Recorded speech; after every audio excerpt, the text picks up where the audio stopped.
Heart-to-Heart Relationship series, we're taking a closer look at some of the stereotypes surrounding couples without kids.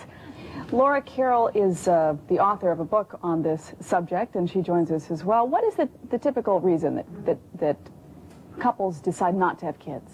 Well, in researching my book, Families of Two, I interviewed over 100 couples who'd made this choice, and by and large, the most common reason was that they just lacked the desire, or they may have had a moderate level of desire, but their concerns outweighed that desire. That shows a level of maturity that's quite wonderful. I mean, you'd rather have people decide not to be parents because they don't want to have kids than be bad parents with kids. I agree, and many of these couples, they thought long and hard about it. They take the decision quite seriously. It's not something that they immediately see a yes or no.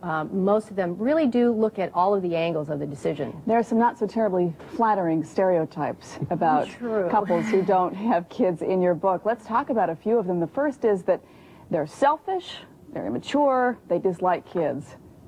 Terribly wrong, right?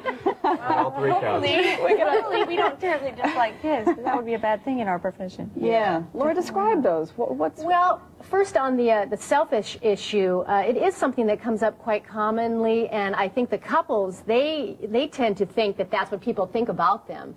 But in talking to many of them, it's really not what I have seen. I have seen more that these couples see far beyond themselves. They think about the impact of their actions on their relationship, on their family, their friends, their community, and our world. So my take at the end of it was really selfish. We're all selfish in a way. As long as we're doing what we want to do for our reasons, whether it be to have children or not have children. What do you think about those profiles? Does that make you angry a bit? Do people come up to you and say, well, where are the kids? Do you have kids? Why not? I don't know if that makes me angry as much as it just shows that people don't really understand how much thought went into this decision. This wasn't something that we just sat down one night and had dinner and said, let's not have kids. I mean, this is something that evolved over the first 6 or 7 years of our marriage, and we did take a lot of things into account as we did that. Mm-hmm. Do you still get pressure from, say, your family to have kids? Because I know that at the beginning it was a little difficult. Yeah, I think at the beginning it was a lot more difficult. I think our families are pretty okay with our decision now, but there are people who still, I'm sure, don't believe that we're really not going to have children. They think, oh, you'll change your mind, and some people say that to me, and I don't. But does the possibility exist that you might? And what if in a couple of years one of you decides that you want to have kids? Well, like I said, this is a decision that evolved over 7 years. We're very, we're very settled in our decision at this point. If one of us woke up 3 years from now and said, I want to have kids, obviously we'd have to enter into a discussion about that and the impacts it would have on our relationship. But at this point, I don't see that happening, considering how much thought we put into it. Yeah. Laura, what's the best response that a couple should give? If they're getting pressure, don't want to hear about it anymore. Oh, well, there's a few things.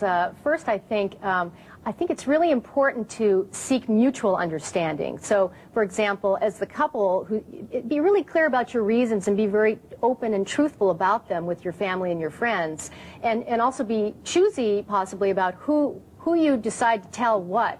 It's interesting that this is one of those social pieces of conversation that we just assume that it's okay to ask a very personal question. Right. And some couples get really put off by that. And one woman I talked to, one couple, she said, well, her common response is one of humor that says, well, someone says, well, why don't you have kids? She would turn around and say, well, what color, panties do you have on? to make the point that it's a very personal question that somehow we think we have permission to ask. So to be choosy about what you say to whom, and to also be clear about your reasons, and also, I believe, more importantly, sometimes is to find out the reasons why those that are pressuring you are pressuring you. Like, what's in it for them for you to have children? Did you ever find that your couples regretted the decision ever?